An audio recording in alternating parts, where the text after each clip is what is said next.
I'm Mike Maloney, author of Guide to Investing in Gold and Silver. It's the world's #1 best-selling book on investing in precious metals. It's available in 11 languages.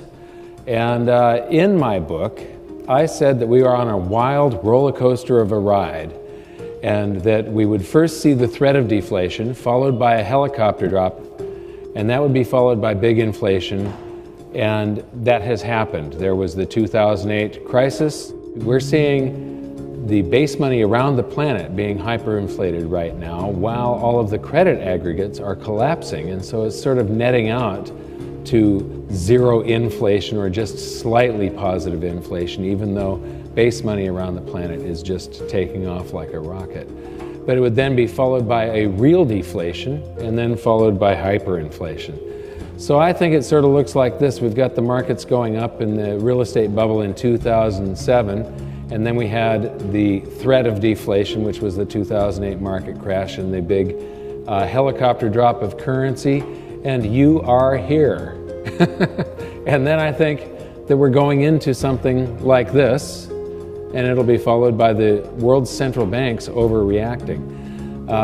People say, some people say I've been calling for hyperinflation, hyperinflation, hyperinflation. There isn't any time that I can find in all of history where a population that's all on one side of the boat, when you have a nation of debtors, what has to happen is that you go into a deflation first, allowing the banks to foreclose, and the public in general is on the losing side of the bet.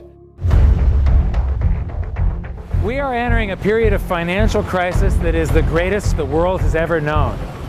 The wealth transfer that will take place during this decade is the greatest wealth transfer in history.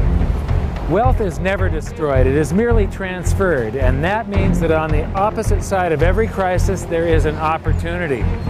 The great news is that all you have to do to turn this crisis into your great opportunity is to educate yourself. I believe that the best investment that you can make in your lifetime is your own education. Education on the history of money, education on finance, education on how the global economy works, education on how all of these guys, the central bankers, the stock market, how they can cheat you, how they can scam you. If you learn what is going on and how the financial world works, you can put yourself on the correct side of this wealth transfer. Winston Churchill once said that the further you look into the past, the further that you can see into the future. This program is all about creating your own crystal ball, being able to gaze into the future, being able to change this crisis, the greatest crisis in the history of mankind, into your great opportunity.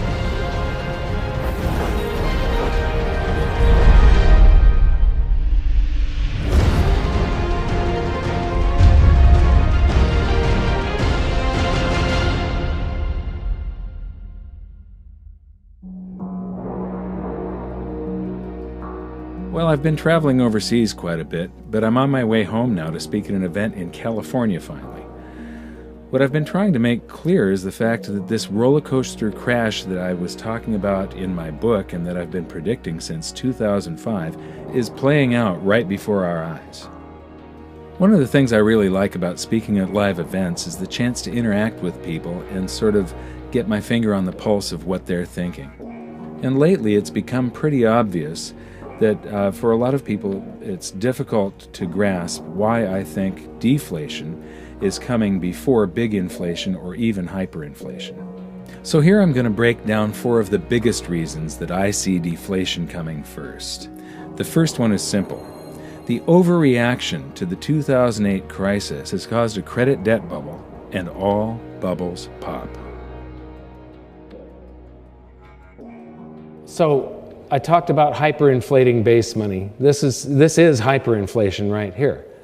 Inflation and deflation is either an expansion or a contraction of the currency supply, and prices follow the inflation or deflation eventually. Now, most of this currency does not circulate. It's sitting on banks' balance sheets in what's called excess reserves. If you look at the years leading up to this crisis, this red line is reserve balances. The white line is how much of it is excess. And here we have Alan Greenspan's response to 9/11. Look at the scale of how big this emergency is compared to 9/11. But what is Ben Bernanke afraid of, and now Janet Yellen has inherited this legacy? Well, one of the things that happened in the 2008 crisis is that banks froze up and wouldn't lend to each other. They were all scared to lend to each other. And our system is such a fraud that at the end of each day, they all have to be able to borrow digits from each other that were created from nothing just to keep the whole smoke and mirrors game going. They all have to do this interbank lending to keep things balanced. Well, if one bank won't lend to another and they don't have any reserves, the whole system freezes up. Now, if you've got all these excess reserves that are on their balance sheet and you pay them interest to keep the reserves there and not use this as a basis of fractional reserve lending, they're going to be liquid. This basically prevents bank runs by banks on banks. It's not a public bank run with the public lining up at the doors.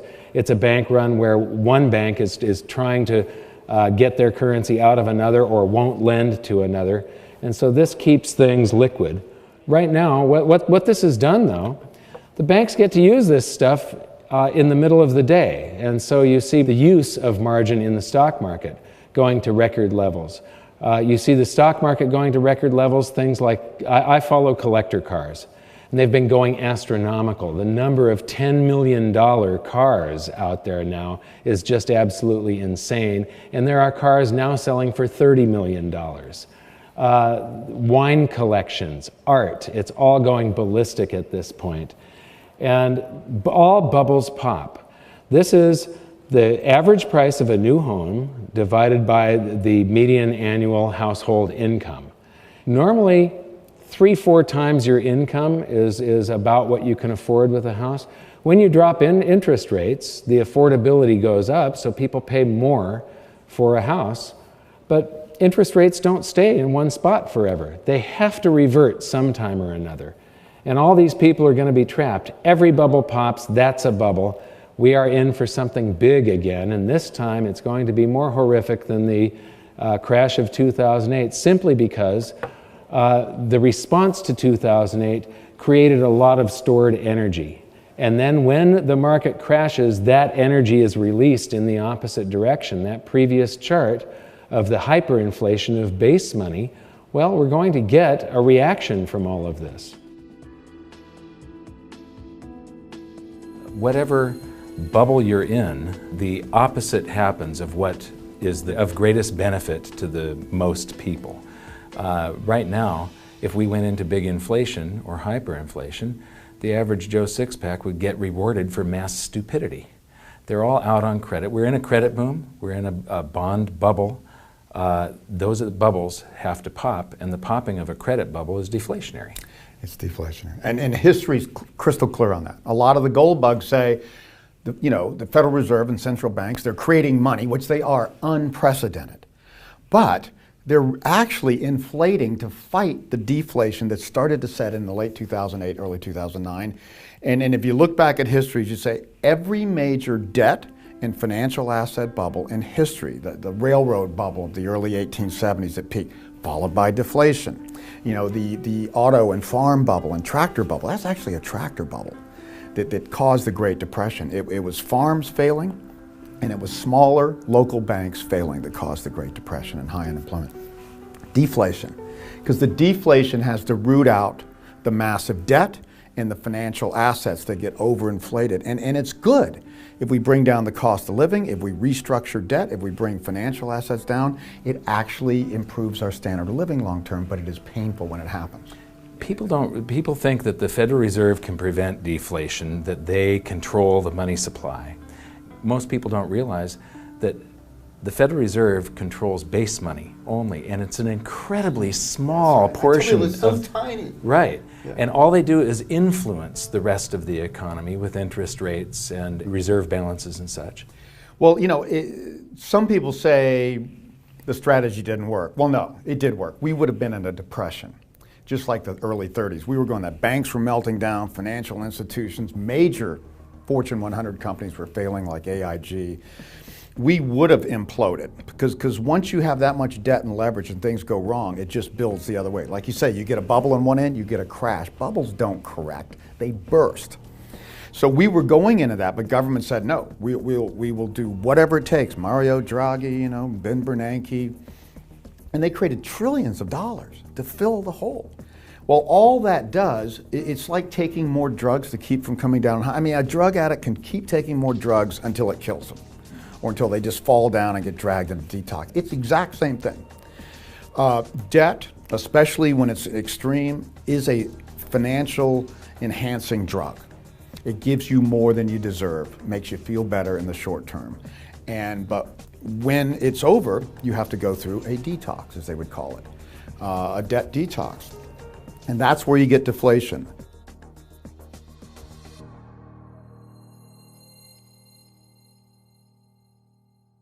This is the demographics of the United States back in the year 1940. And it's broken into 5-year age groups. And what I'm going to show you here is the baby boom, and one of the reasons that we're going into this deflationary scenario. And we're also in this swing from individualism to collectivism. This is a pendulum, a cycle that just goes back and forth throughout time. And this is the greatest threat to your well-being and the well-being of the economy and freedom. We're going through a period where this demographic is going to cause some huge problems. So here we are in 1950, and you can see the beginning of that baby boom taking off. 1960, 1970, and this wave. Now, the reason I've got this broken up into these different colors, children are the ultimate consumers. They consume everything, they produce nothing, except a quality of life for their parents, you know, a big reward as far as seeing them grow up and so on. But economically, children are an economic loss. They consume economic energy.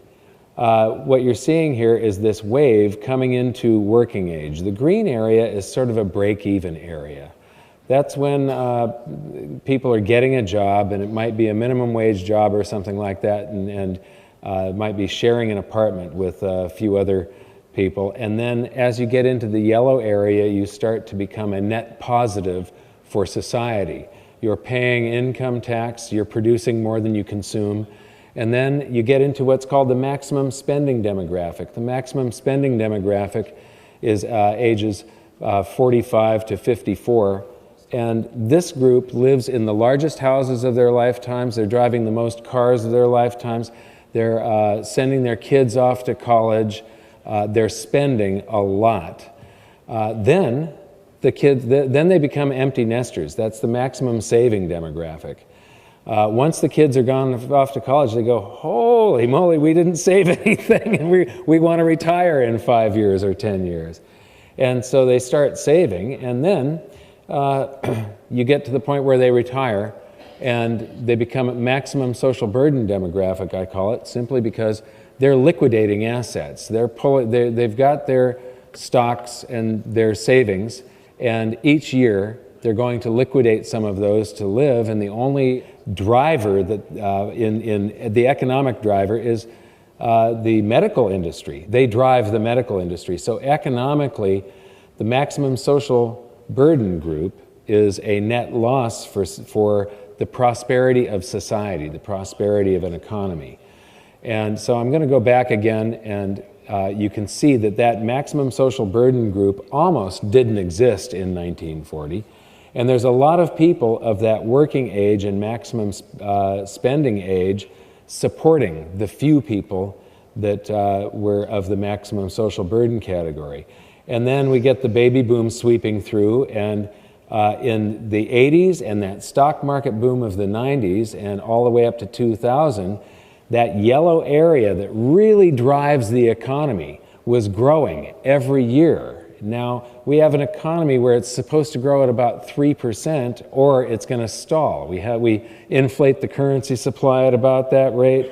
But now, after the year 2000, we've got 2010, the peak of the maximum spending demographic. And from now on, it's sort of downhill. Maximum savers, they do help drive the stock market, but look at that maximum social burden category and look at what happens next. So we are going into this time period right now. Now, the reason there's no children on there is they haven't been born yet.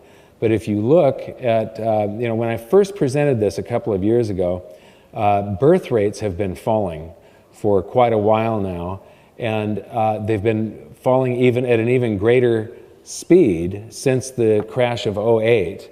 And if you look at the data from the Great Depression, birth rates just fell off a cliff in the Great Depression. And so you have less people of the younger age coming into this demographic to support the people that are retiring.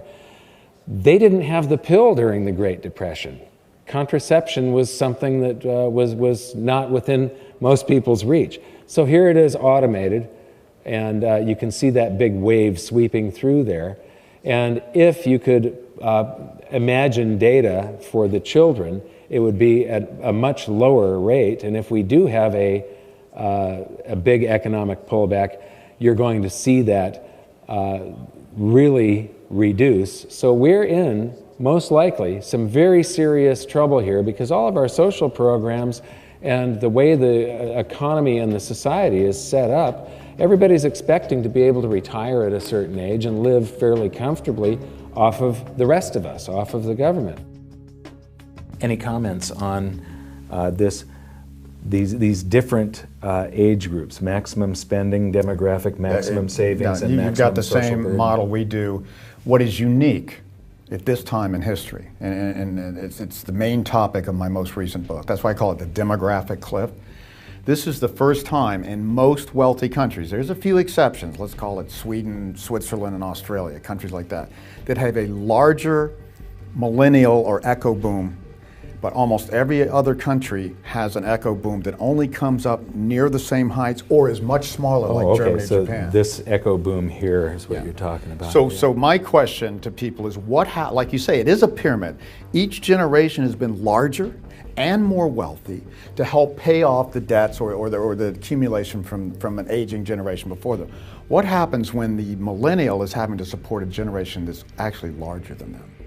And what happens when there's not enough for them to drive house prices back? I've got a model now for housing that says people spend the most on housing at age 41, but then when they die at age 79 or 80 on average, they become sellers. So I have to subtract the dyers from the buyers, and when I do that, baby boomers are going to be dying at higher rates than the millennials are going to be buying at some point, and there's going to be net negative demand for housing. Everybody's thinking, oh, we're going to need more housing forever. No.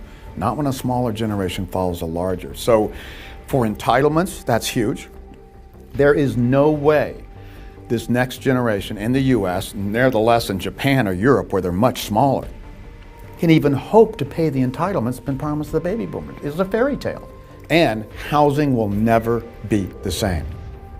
We saw the Bob Hope generation come out of World War II, the first middle-class generation in history where the average person could buy a house on a mortgage. That was not the case in the Roaring '20s even. Only the affluent could do that. So that was a big boon for housing, and housing went out, the depression went away. Then the baby boom comes, unprecedented in numbers. All of our lifetimes, housing's gone up with a few exceptions here and there. Housing is going to do well to go sideways for the coming decades, nevertheless go up much again because of this generational shift. We've never seen this in history.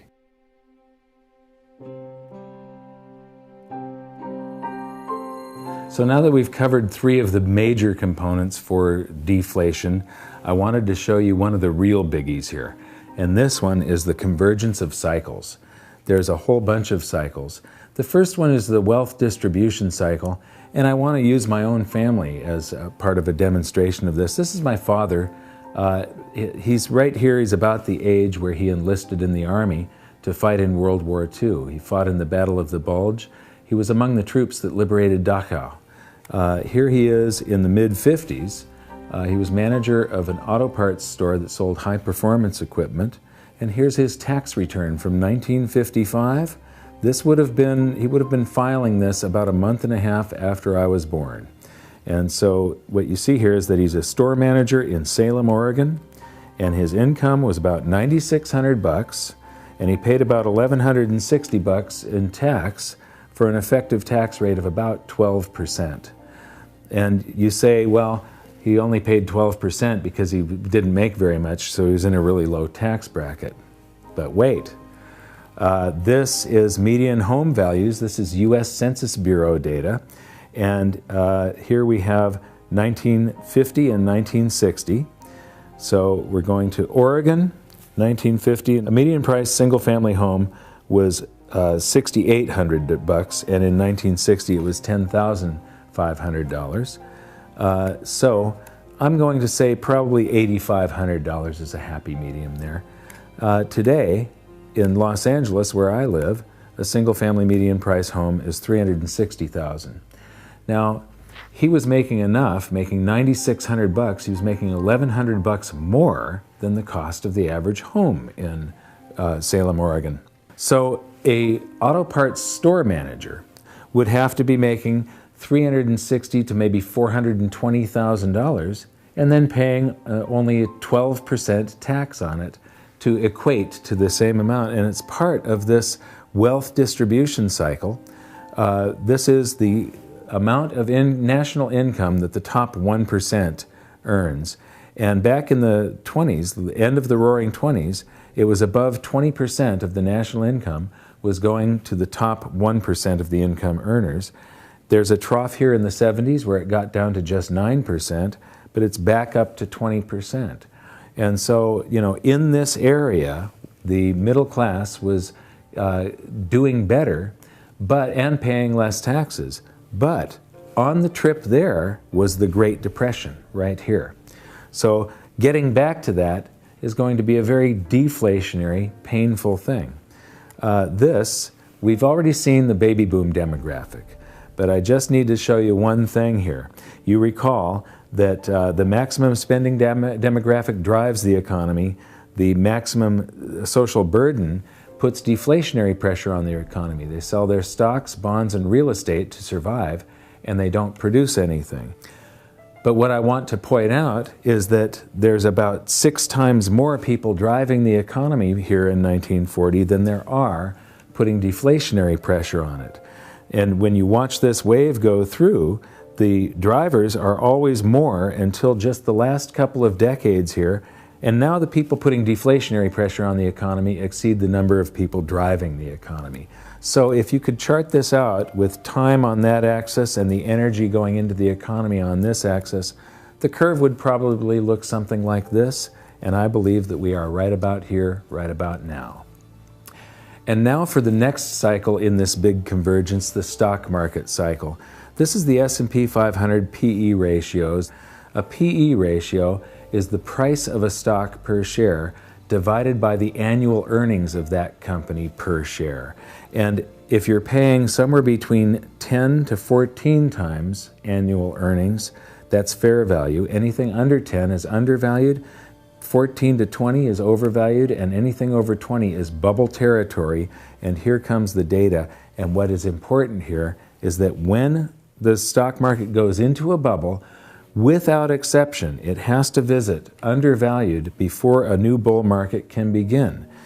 Except for this time, the biggest bubble in history in the year 2000, and when it popped, we went down to fair value and bounced back up into a bubble. Do you really think that a new bull market can begin from here, that we're not going to visit extreme undervaluations? I don't think so. I think that we have to visit extreme undervaluations before a new solid bull market can begin. And now for probably the biggest factor in this convergence of cycles. This is Nikolai Kondratyev. He's a Russian economist that Lenin commissioned to prove that capitalism wouldn't work. He went away for a couple of years to do his studies and came back with his findings that capitalism was the superior system and would work marvelously well, but it would always suffer from these long wave boom-bust cycles to which he gave the names of seasons of spring, summer, autumn, and winter. We'll come back to this in some other episode and really dig into it. But for now, what you need to know is that the winter is the deflationary season. The last winter was the Great Depression.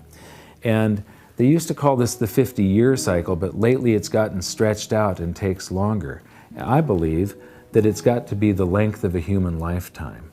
And the reason is that the winter is deflationary, and the people that were old enough to be of working age and have young families that lost the house, lost their job, lost the family farm, they become very emotionally scarred. and they become very risk averse and very, very frugal. And in order to make all the same stupid mistakes that we made in the roaring 20s that led to the Great Depression, that generation has to die off. Well, they have died off, and we have made all the same stupid mistakes. So this is very deflationary, should it happen. And here's the supporting evidence. This is interest rates, and what you see here is that they go right along with the cycle. This is wholesale prices in the US, and again, they go right along with the cycle until the point the Federal Reserve decides that what we really need is constant inflation. This is one of the biggest cycles of all. It's hard for people to see, though. This east-west cycle takes about 500 years for the pendulum to swing each direction, and 500 years back. It's innovation and prosperity, swinging from Asia to Europe and North America and back. And in the Dark Ages, China was developing gunpowder. Then China stagnated while we had the Renaissance and Industrial Revolution. So ingenuity and prosperity does flow back and forth, and right now you should be able to feel that the Western economies are stagnating and have sort of stalled, while the growth in the Asian economies over the last 20 years has been mind-boggling. And so this is very deflationary for the West. And here is probably one of the most deflationary cycles of all. This is household debt as a percentage of disposable income. And alarm bells should really be going off when people owe more than their disposable income, anytime this exceeds 100%. But I believe that this is also a cycle, and that if we had data, if we could go back further, it would probably look like this. And what's interesting is that this reflects the seasons of the Kondratiev wave of spring, summer, autumn, winter. Spring, summer, autumn, winter. And we're going into a winter, and that's very deflationary. The next cycle you've seen before, we learned about this in episode 2, but it's the shift in world monetary systems. The classical gold standard, the gold exchange standard, the Bretton Woods system, the US dollar standard, and there's something that's coming next. These usually coincide with major wars, but whatever the next shift is, it's going to be chaotic, and it's probably going to be a little painful. It's not going to be pretty. Right now, we learned in episode 3 how countries are abandoning the US dollar standard at a blazing rate right now. It's developing stress cracks, and it's going to implode. And here's the thing, is that that is going to be happening with the convergence of all of these cycles. We have the East-West cycle, we have the baby boom demographic, we have the wealth distribution cycle, household debt as a percentage of disposable income, the stock market cycle, the Kondratiev wave, and the shift in world monetary systems. And the thing about all these cycles is that they have all peaked and they're starting to descend, which is deflationary. Deflation, deflation, deflation, deflation, deflation. And that is all happening at the time when the world monetary system is developing stress cracks, it's about to implode, and it's going to be extremely chaotic. These things are all going to make it even more chaotic. So that's the convergence of cycles, and all of these things are the reason that I am expecting deflation before big inflation or hyperinflation. But just as I said in my book, any deflation is probably going to be short-lived. This is the nightmare scenario for every central banker, and all of the world's central bankers are Keynesians. They believe that they can print their way to prosperity, even though they have proved that you can't time after time. All it does is cause a wealth transfer. When all of the world's central banks start printing their currencies into oblivion simultaneously, what you will see is a wealth transfer where the vast majority becomes very poor and just a few people become very rich. It's horrible for the economy, but Japan is the prime example that it does not work. You can't print your way to prosperity. And here's what you can do. Educate others, protect yourself from what is coming, and please share these videos with everybody that you can. And until the next episode, thank you very much for watching. You can do stuff now to be ahead of this and be positioned right when this happens, because this is inevitable. This is going to be the first time that we have an economic event of this scale that is global. A small percentage of people are going to make a fortune and do very well, and most people are just going to not know what hit them.